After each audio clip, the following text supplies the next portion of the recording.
Okay, Kevin Lewis. We'll go to Kevin Lewis. We have a cast of characters. We are covering this, a huge team covering this for you here at ABC 7, and we'll go now to Kevin Lewis, actually, is the one on dock. Kevin, can you hear us?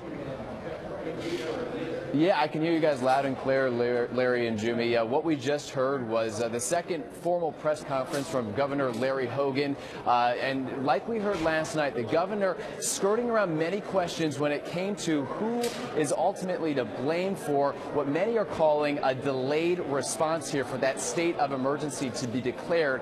And it is a technicality. A lot of people have pointed the finger at Governor Hogan saying, why did he not issue this declaration earlier? But what Governor Hogan has told the media is the mayor of Baltimore, Stephanie Rawlings Blake, had to actually request that state of emergency be declared. So as we look at the timeline that unfolded yesterday, Monday, it was around 3 p.m. when we saw the rioting begin.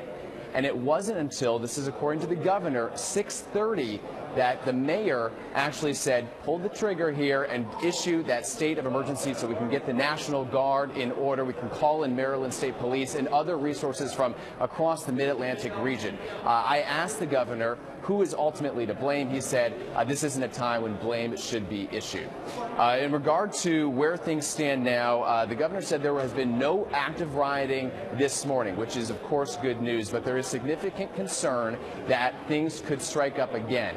3 o'clock, of course, is in the afternoon when many of the children are released from school, and we were at the Mondawmin Mall, and I can tell you that the majority and the bulk of that crowd were young teenagers that started this intense rioting that we saw go into the late evening hours. In terms of resources, there are up to 5,000 National Guard troops available. There are 150 New Jersey State troopers that Governor Chris Christie has set aside to come down to Maryland. And Maryland State Police, of course, have brought in a lot of officers as well. We've even seen Maryland Capitol Police here to assist. The governor telling us around 3,000, or I should say a few thousand officers and National Guardsmen on the streets currently at this hour. When we did ask him about damage estimates, because when you're looking at the city from the helicopter or on the ground, it's really hard to get a full grasp of how widespread this is.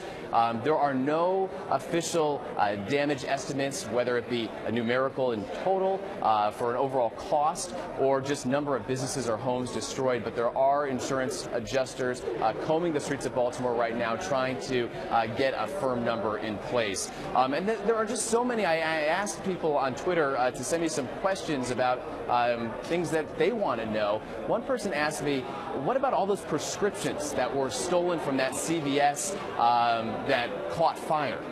What about all of the medical information there that could now be compromised? I mean, there are so many microcosms to this macro issue that are going to take, obviously, days, weeks, if not months to really sort out here. Of course, the governor just talking in broad strokes at this hour. Larry, Jimmy?